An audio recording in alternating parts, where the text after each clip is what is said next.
Hey everyone, I'm Julie Alexandria here in the ESPN Esports studio, and I am with Hearthstone Championship Tour host Cora Georgiou, and she's going to be breaking down everything we need to know about the upcoming HCT Fall Championship. So let's start with the brackets. We're going to start with Group A. We have Thomas Sintalol Zimmer, Wang Go Lion King Z, Brian Bloodyface Eason, and Sim Dakrivius de Sol competing for 2 spots in the playoff. What do you make of this Group A? Okay, so Group A, I think, is actually probably the best group in the tournament. I think this is the group of death, as the Hearthstone community likes to refer to groups in the Hearthstone Championships. It is kind of interesting because Sintalol, up until the playoff to qualify for this tournament, hadn't actually been playing much Hearthstone, but he competed in the Hearthstone World Championships last year. So of course, you don't ever really lose that ability, and he did end up qualifying quite easily for this event. Bloodyface and Dakrivius are 2 players who have been in the scene for a very, very long time, very well respected. Bloodyface from the Americas region, Dakrivius from the Asia Pacific. And then Go Lion King is sort of the outlier in the group. He's the representative from China. But China in the Hearthstone world is kind of in its own little bubble. It's difficult to really determine what they're actually going to be bringing to the table. So the way that I see these matchups breaking down, we have Go Lion King versus Sintalol in the first match of the group. And I think that Sintalol is going to get this one. I know that Sintalol really wants redemption from last year. He ended up losing in a spectacular fashion in the World Championships last year to Frozen, who ended up finishing second. And I don't think there's anything this guy can't do. So I'm going to see Sintalol most likely taking that win over Go Lion King. But again, we don't know much about Go Lion King. Anything is possible. But I'm going to say Sintalol is going to win that one. And then Bloodyface versus Dakrivius. This is a difficult one because I really, truly believe either of these players really deserve to make it to the World Championships. But I'm going to have to give my bid to Dakrivius specifically because he brings some really weird decks to tournaments. Some stuff that you would never expect. And it is an open deck tournament. The players are going to have a chance to prepare against their opponents, ban strategy-wise, and to memorize deck lists. But you don't know the decks before you submit your own lineups. So if anybody's going to bring something really out of left field, I think it's Dakrivius, and I'm going to give the edge to him there. So advancing from Group A, I'm going to say it's going to be Sintalol and Dakrivius. He's your dark horse. I think he is. Okay, in Group B, we have the guy who's ranked currently number 2 in the world, but he makes your number 1 top 10 player list. You're expecting big things from Just Saying. He is, in fact, in Group B. It's pretty tough as a group overall. What should fans know about this group specifically?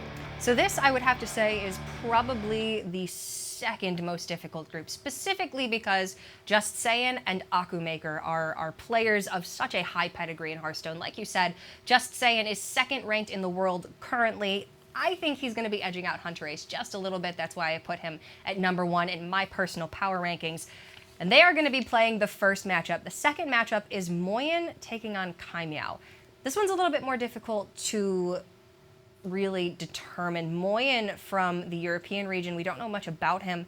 And Kaimiao, up until this event, and now actually the EU versus CN event that is going on currently, I had never seen him play. So after seeing him at EU versus CN, he did end up losing to RDU in his first match, but he took it to Game 5. He put up quite a fight. I'm going to put Kaimiao over Moyen. I'm going to give a little bit of love to the Chinese region this time because, frankly, they really struggled at last season's championship event. And then Just Saying versus Akumaker is going to be, I think, the match of the groups to watch. Saiyan is on an absolute tear right now, but Akumaker is so highly respected. He's an Australian Hearthstone player, and he really has worked very hard to get to this point. I'm going to say Saiyan is going to take it, specifically because right now it doesn't seem like Saiyan can lose. But if Akumaker wins, I'm personally not going to be surprised. So from Group B, I'm going to say your safe bets are Just Saiyan and Kaimiao. We'll see if he can keep the momentum going. Now in Group C, you've got the Novice and you've got the Master in Blood Trail and Hatul. Who do you see advancing from this bracket stage? This one's tough as well. Blood Trail played in the previous seasonal championships. He kind of floundered. To be honest, I did not expect him to make it back to a seasonal championship this quickly, but clearly he had something to prove. Clearly something went wrong last time that he addressed, fixed, and now he's back at this stage. And you really cannot downplay how impressive it is to make a seasonal championship, let alone 2 in a row. So yeah, how much weight do you put on that experience and coming much into this competition and already having had that experience to back it up? It's invaluable.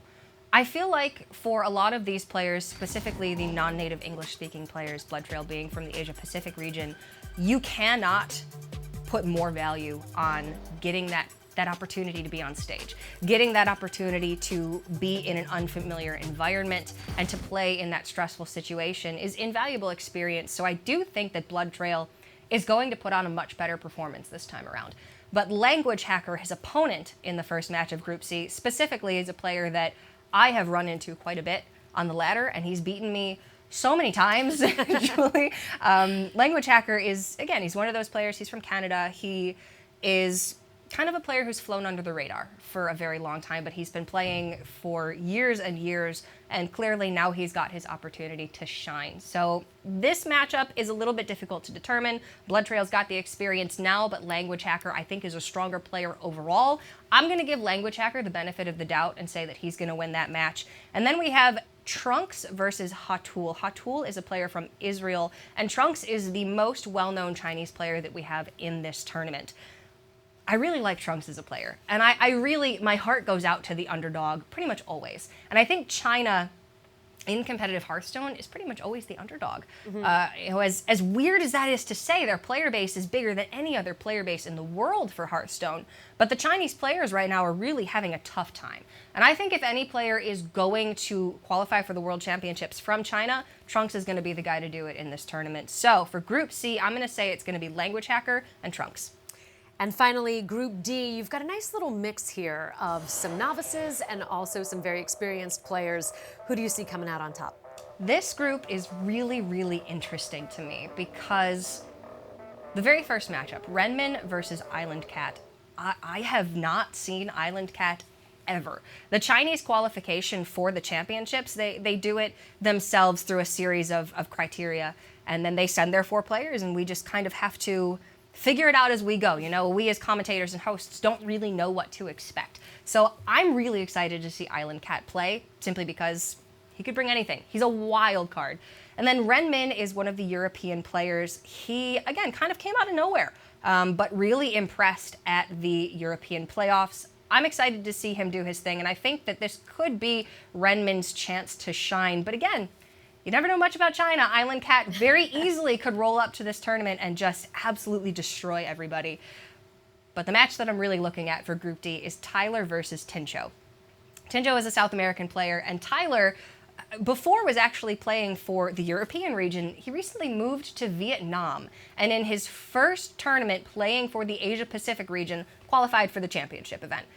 It's like beginner's luck? Fate. No, not beginner's luck. That's the thing with Tyler. He's a grinder. He's the guy who puts in more hours than just about anybody to get those ladder finishes, to get those tournament performances. And he really was highly regarded as specifically a ladder player before this. So, you know, maybe he just needed the time to develop the tournament skill.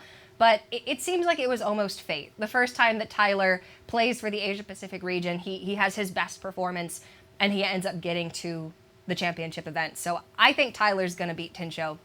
But again, I'm a huge fan of the South American Hearthstone scene. It would be really awesome to see Tincho advance, but Tyler's just, he's got plot armor. He's such a beloved figure in the community, and I think it would be really phenomenal to see him advance. So from Group D, I'm going to say Renmin and Tyler. Okay, well, now I'm going to really put Cora on the spot, you guys, because I want you. It is prediction time now with Choose Your Champion opening up today. Fans will get a chance to pick a player and earn Hearthstone packs depending on how well that particular player does at HCT Fall. So let's start with the quarterfinals. I want to know who you think is going to make it past the first stage of the bracket. Okay, so past the first stage of the bracket, just a little bit on how Choose Your Champion works. When you're picking your champion, you're not getting a pack for every match they win. You're getting a pack for every time they advance to a new stage of the tournament. So it is a maximum of 4 packs if you pick a player who gets to the finals. But so if a player advances from a group, you get an additional pack. You get a minimum of 1, so you do get that pity pack if you pick a player who unfortunately goes 0-2 and drops out of the tournament. It certainly happens to the best of us. So a pack for advancing out of groups, a pack for advancing to the top 4, and then a pack for advancing to the finals. So if you're looking for, at minimum, 2 packs, I would say Sintalal and Dakrivius from Group A. From Group B, Just Saiyan and Kaimiao. From Group C, Language Hacker and Trunks. And from Group D, Renmin and Tyler. Okay, so of these 8 players, let's knock it down to 4. Let's talk quarterfinals. Who do you got? It's really difficult. At any championship event, the 16 players are going to be 16 incredibly talented players, and whittling it down to 8 and then to 4, obviously very difficult.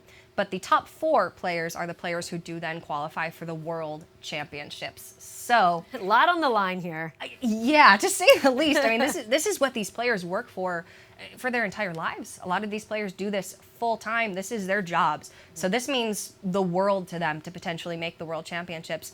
And I did end up spreading the love here to all 4 regions. And I am going to say that the 4 qualifiers are going to be Just Saiyan from the Americas, Tyler from Asia Pacific, Sintalal from Europe, and Trunks from China. I think that these are the 4 most well-rounded players who have the most experience on the big stage. And if you're looking at consistency, I think these 4 players are going to be the ones who can get the job done. Now, the players reaching the semifinals will have, of course, already qualified for the World Championship finals, but I want to know who you think is going to make it to the finals. Who are your top 2? So this is really difficult because I feel like the top 4 that I have speculated, obviously, it could go a completely different way, are the 4 most consistent and experienced players in the tournament. And there is one player who I think is by far the favorite in this event, and that is Just Saiyan, a player from the Americas, player for Team Tempo Storm. The issue with that is the most obvious player, the biggest fan favorite in these events, tends to kind of disappoint. And looking at last season's championship event, we had Dog, who is one of the biggest Hearthstone streamers, absolute community favorite. And there were a lot of packs relying on Dog's performance. Ultimately, he did not end up doing well whatsoever. He didn't make it out of his group. It's difficult to say. I certainly think that it could be a pressure thing, it could be an experience thing, but at the end of the day, you know, it's a game of Hearthstone, and any number of factors can determine which way it swings. And we have yet to see deck lists for these players, so there's a lot still that has yet to be determined on who actually has an advantage. But looking at experience, looking at track record as of late, there's nobody better than Saiyan right now. So I think Saiyan is going to the finals. I think he is the most obvious pick, but for once, I think he's also a really safe pick. His opponent, however, that's difficult. Tyler from now the Asia Pacific region absolutely has earned his spot here. Sintalal, however, played in the World Championships last year, and Trunks is one of, if not the best player in China currently. I am going to go out on a limb here and say that it's going to be Tyler from the Asia Pacific region, now playing from Vietnam.